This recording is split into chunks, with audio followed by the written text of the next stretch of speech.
Hindi na kailangan mga ibang bansa para lamang maranasan ang pagsakay sa cable cars na gaya sa bansang Singapore, China at Japan. Dahil ang cable cars pinag-aaralan ng gamitin sa summer capital ng Pilipinas. Kung ang mga turista nag-e-enjoy sa malamig na temperatura at magagandang tanawin tuwing bumibisita sa Baguio City, lalo na kapag may cable cars na sa City of Pines. Kaya't ang turistang si Christina excited nang magkaroon ng ganitong mode of transportation sa syudad dahil ito raw din kasi ang pangarap ng kanyang anak. Opo, pangarap po yun ng anak ko sa Japan. Opo. Kagaya po ng e-bike, malaki pong tipid ang e-bike po sa siguro ganun din po yung cable car. Maging ang turistang si Chris, mas maigi raw na may cable car para iwas na rin sa traffic sa lungsod. Mas maganda kasi mas accessible yung transportasyon papunta po dito at pababa po ng ang Camjan Hill. Maraming puno po.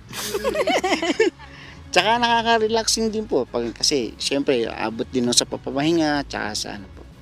Pag-aaralan ng Bases Conversion and Development Authority o BCDA kasamang Zip Infrastructure Company na nakabase sa Japan ang paglalagay ng cable cars sa lugar sa pamamagitan ng isang feasibility study sa system na tinatawag na ZPAR.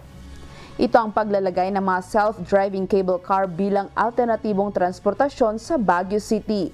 Kasunod ito ng paglagda ng ahensya sa isang Memorandum of Understanding o MOU, katuwang ang naturang kumpanya upang mag-install ng ZPAR sa loob ng Camp John Hay.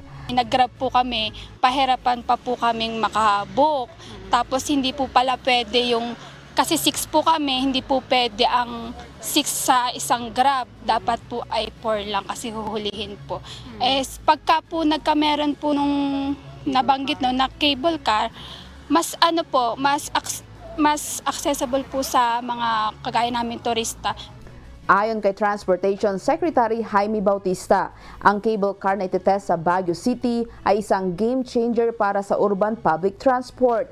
Dagdag pa niya, plano rin nila na i-adapt ang paggamit ng cable cars sa isang highly congested metropolis gaya ng Metro Manila.